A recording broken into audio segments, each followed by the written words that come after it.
Hi students, I welcome you all in this video.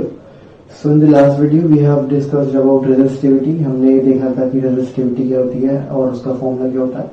Resistivity is also known as specific resistance. उसे हम क्या बोलते हैं? Specific resistance भी बोलते हैं. ठीक है. So we have done with the resistance and we have done with the resistivity. So the next thing that we have to do is the combination of resistance. तो मतलब हम resistance को कितने तरीके से लगा सकते हैं. So we have to do in today's lecture and it is very important from the board point of view as well as for your further concepts. तो आगे के लिए ये चीज बहुत important होगी, तो आप शुरू से ही इसे ध्यान से देखें. So the combination of resistance में हम क्या करेंगे कि हमें क्या करना है, resistance को हम कितने तरीके से लगा सकते हैं. तो हम रेजिस्टेंस को बेसिकली दो तरीके से ही लगा सकते हैं. कौन कौन से दो तरीके हैं? तो combination can be done in series and in parallel. मतलब आपने ये वर्ड सुना होगा सीरीज का कनेक्शन और पैरेलल कनेक्शन. तो सीरीज क्या होता है, पैरेलल क्या होता है, आज ही हम ये सारी चीजें देखेंगे and they are very important for the board point of view. तो दोनों ही चीजें देखते हैं, सीरीज कनेक्शन भी देखेंगे, पैरेलल कनेक्शन भी देखेंगे. So starting with the series, तो सबसे पहले हम देखते हैं सीरीज कनेक्शन क्या होता है. So the word series is very familiar. आपने पहले भी सुन रखा होगा सीरीज की हम सब सीरीज में कर जाते हैं. जैसे अगर हम एक बहुत लंबी लाइन फॉर्म करते हैं, ठीक है, और एक दूसरे का हाथ पकड़ लेते हैं, चेन बना लेते हैं, तो उसे भी हम क्या बोलेंगे, सीरीज बोलेंगे. इन द सेम मैनर हम ये भी वही सीरीज है. ठीक है, तो क्या है, कैसे है, देखते हैं एक बार. तो सीरीज कनेक्शन में क्या होता है, फॉर एग्जांपल अगर हमारे पास में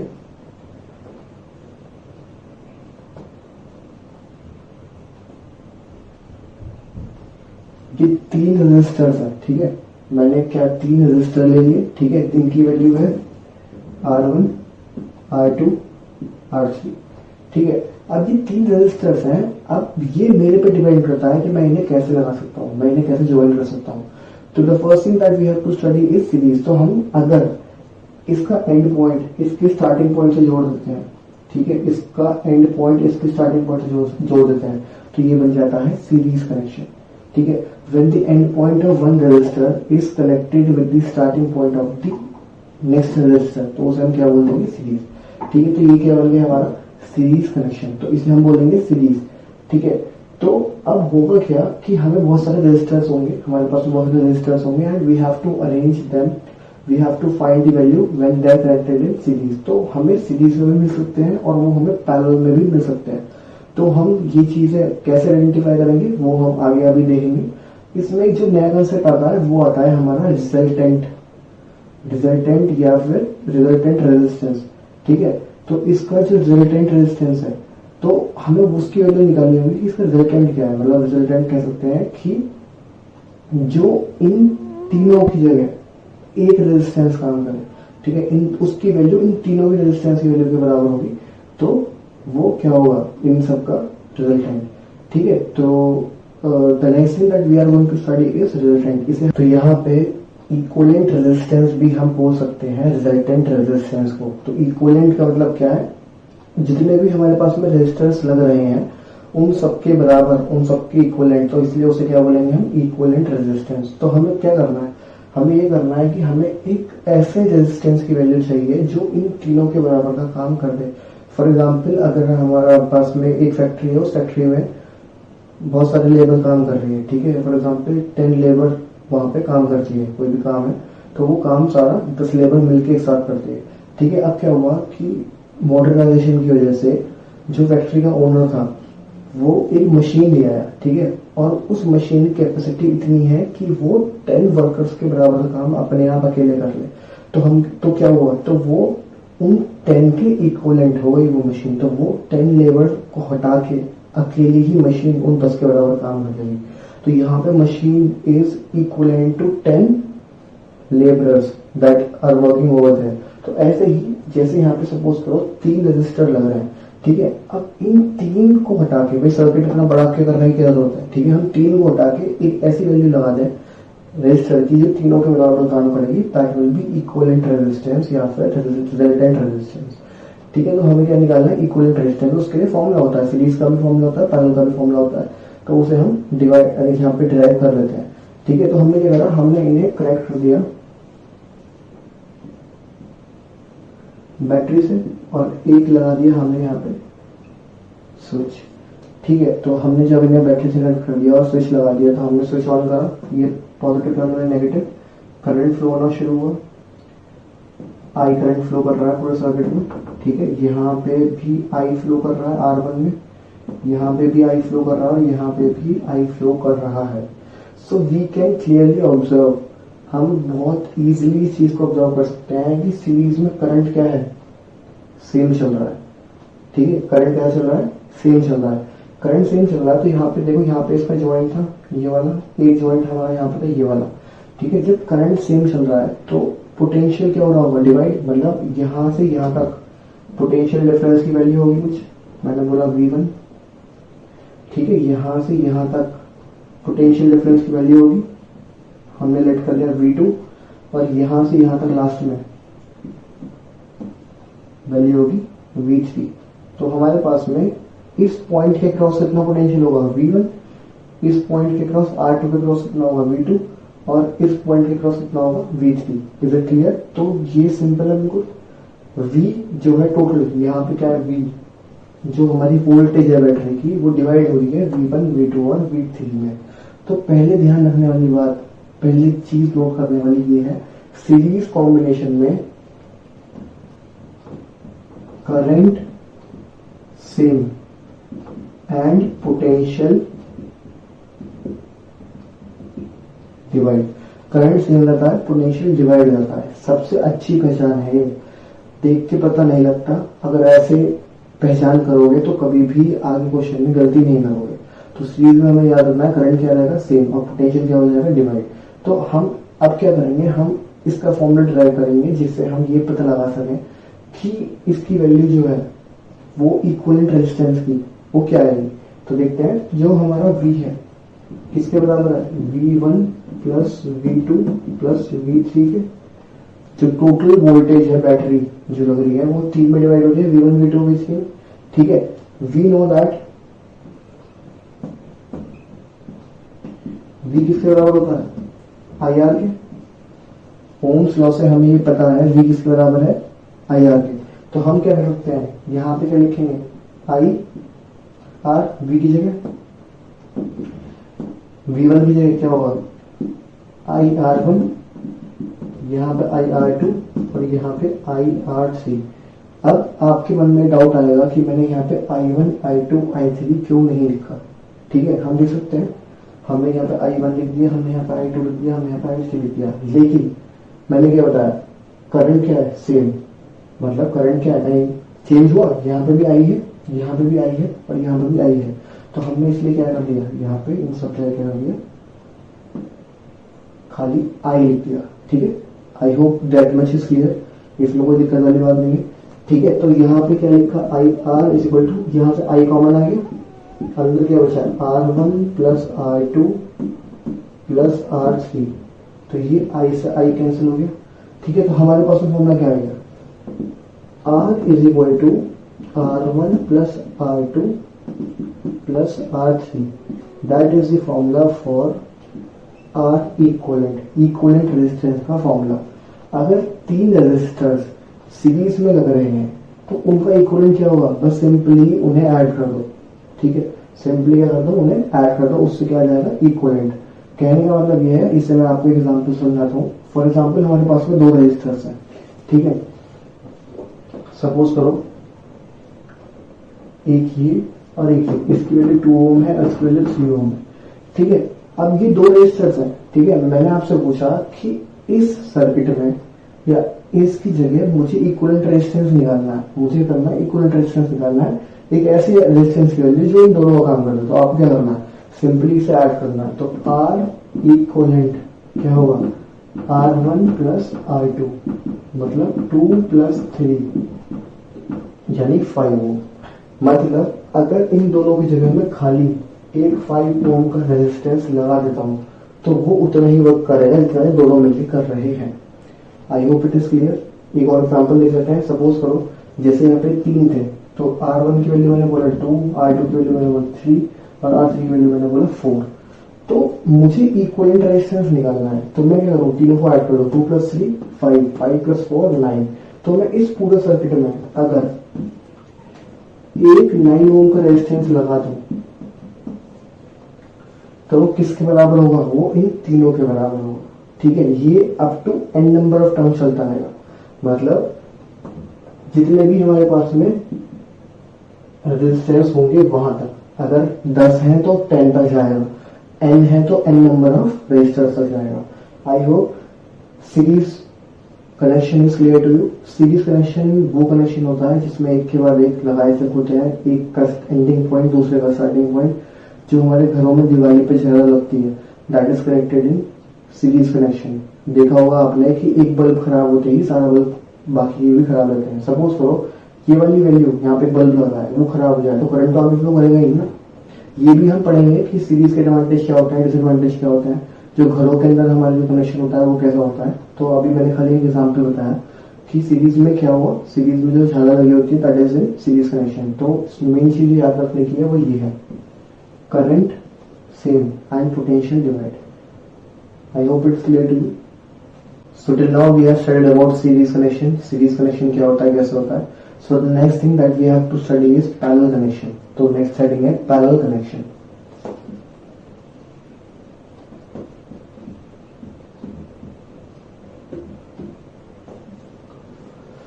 पहले की तरह हमने 3 रेजिस्टेंस ले लिए, 3 रेजिस्टर ले लिए।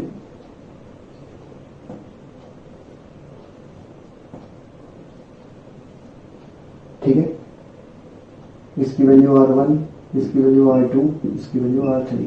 ठीक है, तो पहले हमने क्या करा था, पहले हमने ये करा था कि इसके एंडिंग पॉइंट से इसका स्टार्टिंग पॉइंट जोड़ा था।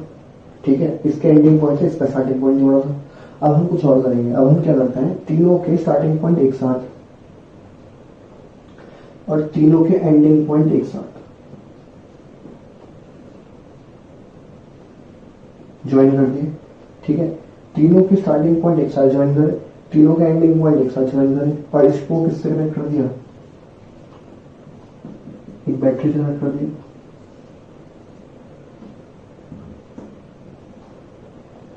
ठीक है, बैटरी की वोल्टेज V है। ठीक है, एक ये वाला पॉजिटिव, ये वाला नेगेटिव, बड़ा वाला पॉजिटिव, छोटा वाला नेगेटिव। तो अब देखते हैं, अब ये जब हमने स्टार्टिंग पॉइंट एक साथ ऐड करें, कंबाइन करें, एंडिंग पॉइंट एक साथ कंबाइन करें, तो इस कनेक्शन को बोलेंगे पैरेलल कनेक्शन। ठीक है, तो इसके लिए भी हमें क्या करना पड़ेगा, इक्विवेलेंट रेजिस्टेंस निकालना पड़ेगा। तो ये बिल्कुल अलग है सीरीज से, इसका फॉर्मूला बिल्कुल अलग है, इसकी वर्किंग भी बिल्कुल अलग है। तो आइए समझते हैं क्या है। तो यहां से हमने आई करंट फ्लो कराया। ठीक है, अब ये आई करंट फ्लो कर रहा है, आई करंट ऊपर गया। यहाँ पे इस पॉइंट पे आई को फ्लो करने के लिए, करंट को फ्लो करने के लिए 3 रास्ते हैं, तो 3 में डिवाइड हो गया।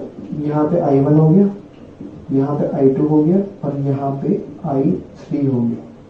मतलब जो हमारा I था वो 3 पार्ट्स में बढ़ गया, I1, I2 और I3 में। तो पैरेलल कनेक्शन में सबसे पहली चीज हमने क्या देखी, करंट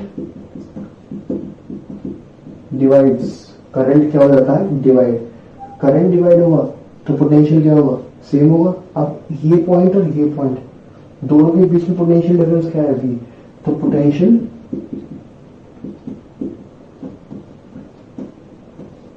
सेम, करंट डिवाइड होने पे पोटेंशियल क्या है, सेम है। ठीक है, तो ये 2 कंडीशन है किसकी, पैरेलल कनेक्शन में। सीरीज में क्या था, करंट सेम था, पोटेंशियल डिवाइड था। इसमें उल्टा होता है, करंट डिवाइड पोटेंशियल सेम। ठीक है, तो अब हम इसका फॉर्मूला डिराइव करने जा रहे हैं। ये कई बार पूछा गया है सीबीएसई में। ठीक है, तो सीरीज का भी पूछ लेते हैं, पैरेलल का भी पूछ लेते हैं, बहुत सिंपल है। तो अब हमने क्या देखा कि जो I है ये 3 हिस्सों में डिवाइड हुआ, I1, I2 और I3 में। ठीक है, अब I get divided into I1, I2 and I3.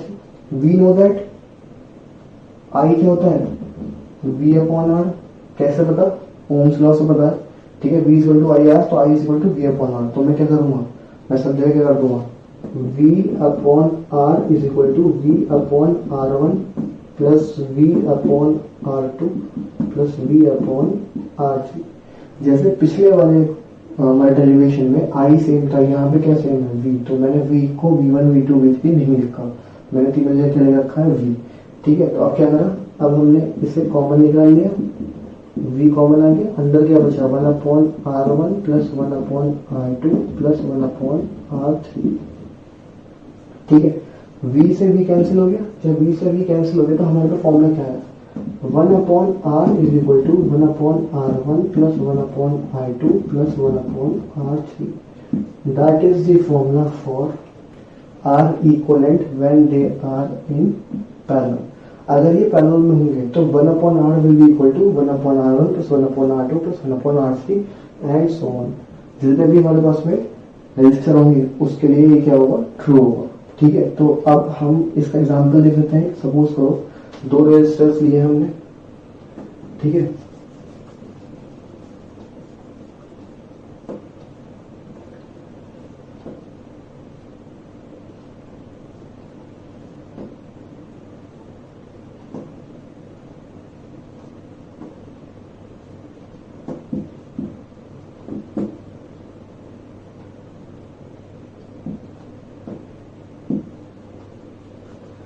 दो रेजिस्टेंस लिए, एक की वैल्यू 2 ओम, एक दूसरी की value 3 ohm. We have to find the equivalent resistance. हमें क्या करना है, इक्विवेलेंट रेजिस्टेंस। इन दोनों की जगह एक ऐसा रेजिस्टेंस लगा दें जो इन दोनों का काम कर दे। ठीक है, तो हम सबसे पहले अपना फॉर्मूला जो हमने सीखा वो लगाएंगे। तो हमारा फॉर्मूला क्या है 1/r is equal to 1/2 plus 1/3। पहला फॉर्मूला लिखना 1/r1 प्लस 1/r2, उसके बाद में से शो करना। ठीक है, तो अब क्या हुआ, एलसीएम ले लिया, एलसीएम क्या गया 6, तो यहाँ पे क्या गया 3 और यहाँ पे क्या गया 2। तो 1/r इज इक्वल टू 5/6। हमें क्या चाहिए, हमें चाहिए r, तो हम क्या करेंगे इसका रेसिप्रोकल, तो r हो जाएगा 6/5। That is the answer. 6/5 बोलो, यहाँ पे इसे क्या बोल सकते हो आप 1.2। तो ये तो 6/5 बोलो, 1/2 बोलो, 1.2 बोलो। ठीक है, इसका एक तरीका और है करने का। अगर आपके पास में क्या है बस 2, ये फॉर्मूला तभी काम आएगा जब हमारे पास में क्या होंगे, बस 2 रेजिस्टेंस होंगे। 2 से ज्यादा होंगे तो ये फॉर्मूला नहीं यूज होगा। तो फॉर्मूला है R is equal to R1 into R2 upon R1 plus R2। Apply करके देखते हैं। तो R1, इसे मैंने R1 मान लिया, इसे मैंने R2 मान लिया। ठीक है, तो R1 into R2 upon R1 plus R2, तो R क्या आ गया 2 इंटू 3 अपॉन 2 प्लस 3, तो यह आ गया 6/5। आगे करेक्ट। ठीक है, लेकिन मैं बार बार बता रहा हूं that is only applicable when they are 2। अगर ये 2 से ज्यादा होंगे, 2 से ज्यादा पे फॉर्मूला अप्लाई नहीं होगा। सपोज करो मैं यहाँ पे एक और ऐड कर देता हूँ।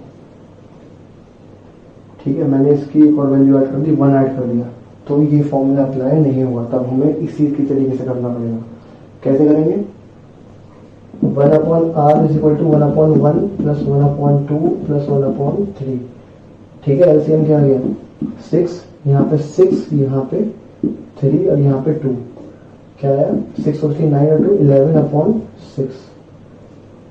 ठीक है, 11/6 आ रहा है, ये आया 1/r। तो हमारा r क्या आ गया 6/11। तो एक चीज जो हमें नोटिस करनी है वो ये है कि इक्विवेलेंट रेजिस्टेंस की वैल्यू अगर सीरीज में है तो वो बढ़ जाती है और अगर पैरेलल में है तो वो कम हो जाती है। फॉर एग्जांपल अगर मैंने सीरीज में लगाता तो ये 1 + 2 + 3 होता, मतलब 3 + 2 5 और 6, तो इसका इक्विवेलेंट रेजिस्टेंस क्या था 6 ओम। लेकिन जब मैंने इसे पैरेलल में लगाया तो क्या आ रहा है 6/11, मतलब 1 से भी छोटी वैल्यू आ रही है। ठीक है, तो जब सीरीज में है रेजिस्टेंस बढ़ जाता है, पैरेलल में क्या होता है रेजिस्टेंस कम हो जाता है। So that is the main thing that you have to notice. आपको ये चीज ध्यान रखनी है कि सर्किट का इक्विवेलेंट रेजिस्टेंस सीरीज में बढ़ जाता है और पैरेलल कनेक्शन में घट जाता है। So the way we connect our home appliance they are in parallel connection. तो पैरेलल कनेक्शन में क्या होता है, पैरेलल कनेक्शन में अगर सपोज करो ये वाली चीज खराब हो जाती है तो इसमें अलग करंट जा रहा है, इसमें अलग करंट जा रहा है, ये प्रॉपर वर्किंग शो करते रहेंगे। लेकिन अगर ये सीरीज में होती तो बीच वाला है आगे वाला खराब हो जाता, पहला वाला खराब हो जाता, तो बाकी ये 2 भी खराब है। ठीक है, तो सीरीज में क्या होता है, सीरीज का एक तो क्या होंगे डिसएडवांटेज सकते हैं सीरीज का। तो first disadvantage is if one get trained of, मतलब एक खराब हो गया तो बाकी सारे खराब हो गए। एक ही स्विच होता है सबको ऑन ऑफ करने के लिए, मतलब एक ही बार ऑन करोगे। अगर आपको सपोज करो आपने सब सीरीज में लगा रखे हैं, ठीक है, आपको लाइट यूज करनी है, आपको फैन यूज नहीं करना, लेकिन अगर वो सीरीज में लग रहे हैं तो लाइट भी चलेगी और फैन भी चलेगा, क्योंकि क्या है एक ही करंट फ्लो करेगा सब में। लेकिन अगर पैनल में है तो इनकी सेपरेट स्विच होंगे, ठीक है, लाइट अलग चलेगी, फैन नहीं चलाना तो बंद कर दो, करंट उसमें नहीं फ्लो करेगा, ठीक है। तो पहला एडवांटेज क्या हो गया पैनल का कि every appliance has their own switch, ठीक है, एक खराब होने पर बाकी खराब नहीं होते, और इक्वलेंट रेजिस्टेंस सर्किट का लो रहेगा। अब जितना सर्किट का रेजिस्टेंस कम रहेगा उतना करंट अच्छा फ्लो करेगा, हमारे लिए उतना ही फायदा है। जितना सर्किट का रेजिस्टेंस हाई होगा उतना ही कम करंट फ्लो करेगा। कहाँ पे, तो यहाँ पे कितना आ रहा है 6 ओम, यहाँ पे 1 से भी कम आ रहा है, तो ये ज्यादा बेटर है ना, क्योंकि इसमें कम रेजिस्टेंस है, आसानी से करंट फ्लो कर जाएगा। इसमें सीरीज वाले में करंट फ्लो करने में दिक्कत होगी। I hope these concepts are clear to you, and when you will do the numericals, when you will solve the numericals, they will get more clear. So in the next video, we will be having a discussion on the numericals, and if you like the video, then please comment and hit that like button and subscribe to the channel. Thank you and keep studying.